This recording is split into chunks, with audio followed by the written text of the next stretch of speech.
Akhilesh Yadav ji, 1 minute में सबका जवाब दूंगा आज। चलो बैठो। अध्यक्ष महोदय, मैं आपका धन्यवाद देना चाहता हूं।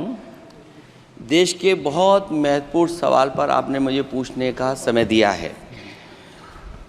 अध्यक्ष महोदय, ये सरकार किसी और का रिकॉर्ड बनाए ना बनाए, लेकिन पेपर लीक का रिकॉर्ड जरूर ये सरकार बनाएगी।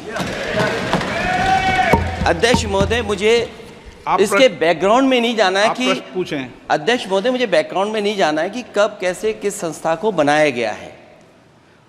पूरे देश के छात्र इस पे आंदोलित थे। लगातार अखबार और सीबीआई की जांच के बाद चीज़ें सामने आ रही हैं, लोग पकड़े जा रहे हैं, जेल भेजे जा रहे हैं।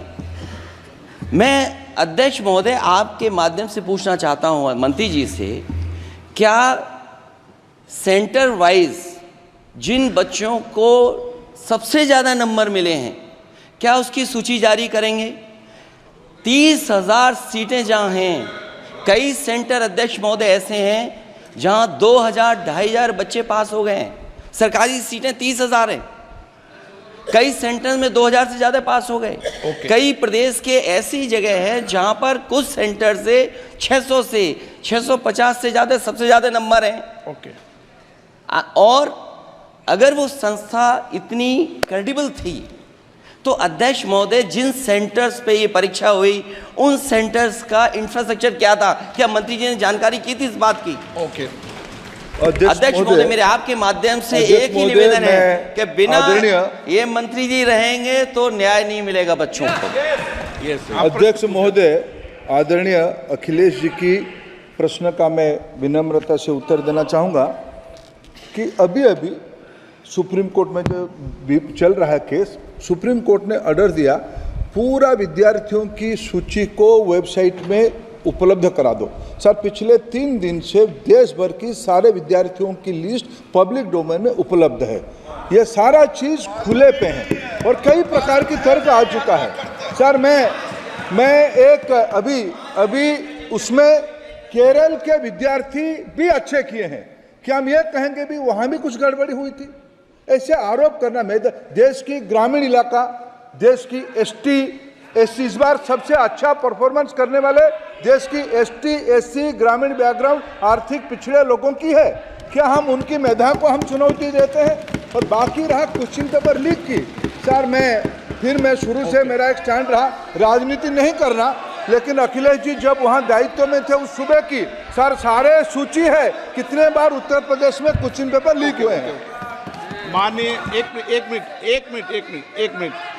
मिनट प्लीज, एक मिनट। राहुल गांधी जी, आप प्रश्न पूछना चाहते हैं? Speaker sir, it's obvious to the whole country.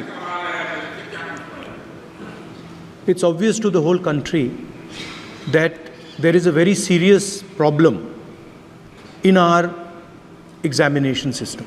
This is not just a question of NEET, it is in all the major examinations. Now, the minister has blamed everybody except himself, right? I don't even think he understands the fundamentals of what is going on here. आप प्रश्न क्या है आपका? आ रहा हूँ sir, ये मैं question को सेटअप कर रहा हूँ। इसलिए प्रश्न पूछ रहे हैं।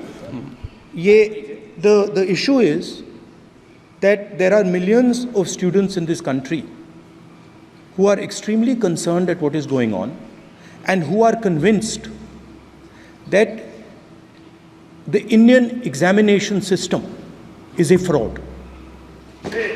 That is what is at stake here. Millions of people believe that if you are rich and if you have money, you can buy the Indian examination system. And by the way, and this is the same feeling that the people in the opposition have. And that is why we are asking some very simple questions to Honorable Minister. Number one, as this is a systemic issue, what exactly are you doing to fix this issue at a systemic level? Yes. That's the first question. Okay, question में चल रहा है अभी। Please. अब मैं मंत्री जी, मैं एक बार बोल दूं इस बात पे? चलो मंत्री जी आप शॉर्ट में जवाब दो, फिर मैं बोल ही देता हूँ आज। आप शॉर्ट में जवाब देना फिर। अध्यक्ष महोदय, मेरे जो शिक्षा है, मेरे जो संस्कार है, मेरे जो सामाजिक जीवन है, मेरे को मेरे राज्य की, मेरे सूबे की जनता की स्वीकृति मिली है। मैं किसी की, मेरे बौद्धिक और मेरे संस्कार की सर्टिफिकेट मेरे को सारी सदन में किसी से नहीं चाहिए। देश की प्रजातंत्र में चुन के मेरे नेता प्रधानमंत्री मोदी जी को प्रधानमंत्री की भूमिका दिया है। मैं उनकी निर्णय से यहाँ उत्तर दे रहा हूँ सदन को। बाकी ये कहना चिल्लाने से सच झूठ नहीं हो जाएगा साहब। ये जो कहा गया देश की अभी की एग्जामिनेशन सिस्टम रबिश है सर, इससे दुर्भाग्यजनक बयान देश की नेता प्रतिपक्ष का कुछ नहीं हो सकता है सर। मैं कठोर शब्द से इसको निंदा करता हूँ। बाकी रहा, मैं सर आपके सामने, आपके माध्यम से देश के सामने सर एक तथ्य रखता हूँ सर। जिन्होंने रिमोट से सरकारें चलाई है, 2010 में 3 बिल आया था सर शिक्षा सुधार के लिए। उन्हीं की पार्टी के नेता आदरणीय कपिल सिब्बल साहब 3 बिल लाए थे। उसमें से एक बिल था एजुकेशन, उसमें एक बिल था prohibition of unfair practice bill 2010, जिसकी उद्देश्य एजुकेशन इंस्टीट्यूशन में माल प्रैक्टिस को बंद करना। सर मेरे सरकार की हिम्मत है, अभी हमने पब्लिक एग्जामिनेशन की इरेगुलरिटीज में बिल लाए, कानून बनाए। क्या मजबूरी था कांग्रेस पार्टी की, क्या मजबूरी था नेता प्रतिपक्ष की?